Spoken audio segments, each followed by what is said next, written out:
The incredible story of Moses, a journey of faith and freedom. Imagine being born into danger, where your very existence is a crime. That was Moses. The Hebrew people were enslaved in Egypt, forced to work under brutal conditions, but they were growing in number, and Pharaoh saw them as a threat. His solution? A horrific decree. Every Hebrew baby boy must be killed. But one mother refused to let that happen. She hid her baby as long as she could, then placed him in a basket, setting him adrift on the Nile River, hoping, praying for a miracle. And then the unexpected happened. Pharaoh's own daughter found the baby. Instead of turning him away, she raised him as her own. Moses, a Hebrew child, growing up as a prince of Egypt. Moses had everything: wealth, power, education. But deep down, he knew the truth. He wasn't an Egyptian. He was one of the oppressed. One day he saw an Egyptian beating a Hebrew slave. Overcome with rage, Moses killed the man. But Pharaoh found out, and now Moses was the one in danger. He had no choice. He ran. For years, Moses lived in the wilderness, working as a humble shepherd. He probably thought his life would end that way.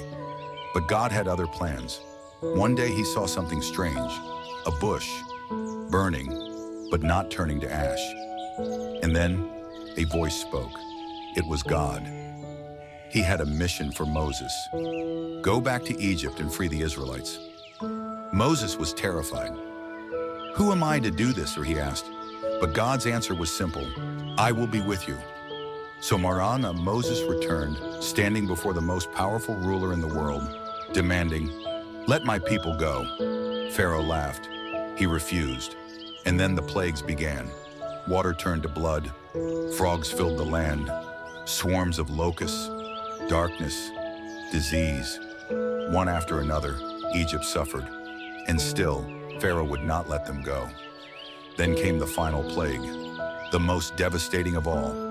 Every firstborn son in Egypt would die, except those in homes marked with the blood of a lamb. The Israelites obeyed, and their children were spared. This night became known as Passover, a symbol of God's protection. At last, Pharaoh gave in. The Israelites, over 600,000 of them, were finally free. But their journey wasn't over yet.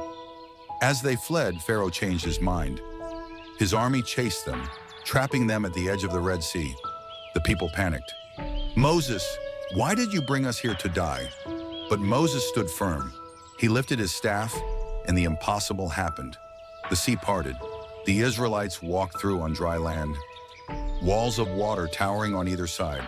But when the Egyptian army followed, the waters crashed down, wiping them out completely. The Israelites were safe, truly free. But freedom didn't mean an easy road.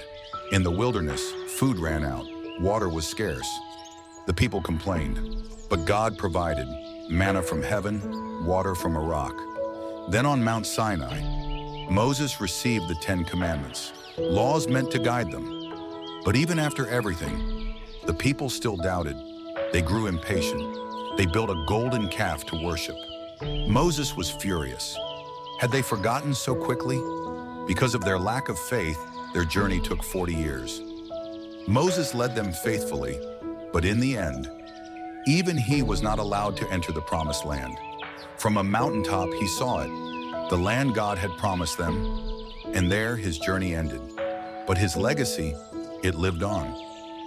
Moses' story is one of faith, courage, and never giving up, even when things seem impossible.